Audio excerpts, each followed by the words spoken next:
Someone who certainly needs no introduction, of course, is Wayne Sussman, joining us during the elections. He was one of the brains behind the think tanks and all the numbers that we were watching as they were rolling in. Wayne Sussman, morning to you. And one of those areas you were talking about back then was eThekwini and how much we have to watch that during the voting, during the coalition negotiations. And now there's already problems down in eThekwini, isn't there? Morning. Good morning, Gareth. It's great to be back on eNCA. So let's just remind the viewers of the numbers. If the ANC deal the IFP held, then today, with little fanfare, an ANC mayor would have been elected quite comfortably in eThekwini, and it would have been a stable coalition majority.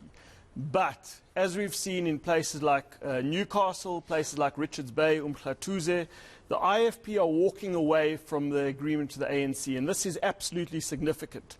What this means for today's council meeting is that the ANC can probably rely on parties like the African Independent Congress, parties like the Abantu Boto Convention, but that doesn't take them to the 50% plus one mark where they can be assured that their mayoral candidate will be elected.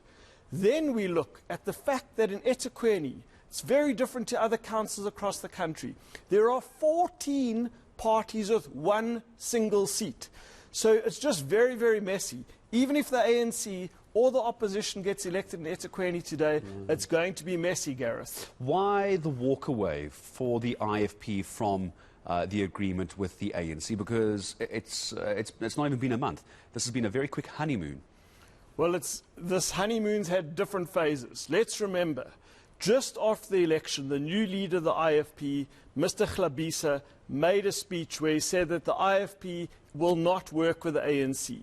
Then President Ramaphosa thought he got the perfect birthday present because he had a meeting with the founder of the IFP, Mangosuthu Buthelezi, and they said they will work together.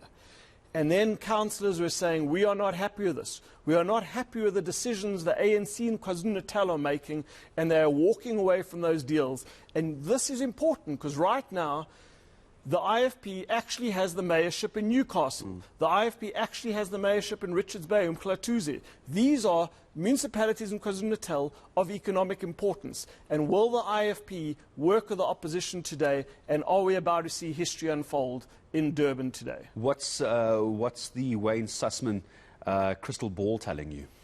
This is incredibly messy. As I said, there are so many tiny single-person parties. And remember, the council meeting broke up on Monday for two reasons. The electricity went out and because ANC supporters were not happy. This means that the ANC has had about 36 hours to try convince some of those smaller parties to come on board, but the opposition has never been more bullish in Durban. And now we've seen as well that council meeting on Monday, wasn't it called off as well because we know that the ANC, some ANC supporters storming the actual venue as well. It almost feels like we're going back to the previous years where if those in opposition parties now, as what seems to be the case with the ANC, aren't happy, we start disrupting proceedings. And I can't imagine that's helpful or useful in any way, shape or form. Well, we need to get on with a business of service delivery, with a business of local government. We need to respect the fact that democracy has to take place, that democratic process has to take place, and that councils can be freely and fairly elected.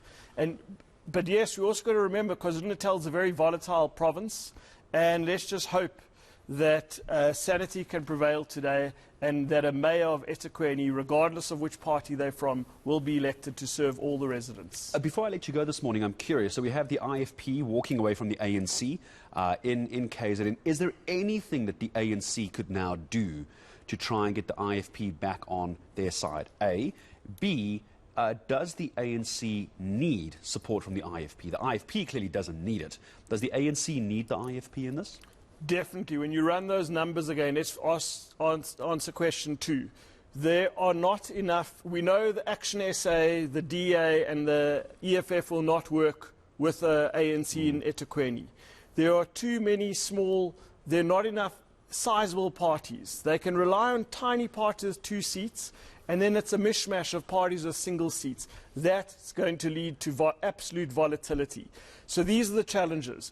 The ANC went into this week with a lot of momentum. Their deals, the Patriotic Alliance, the Gayton Mackenzie's Patriotic Alliance has held, but the deal with the IFP has collapsed. And this leaves the ANC in a very difficult position this morning.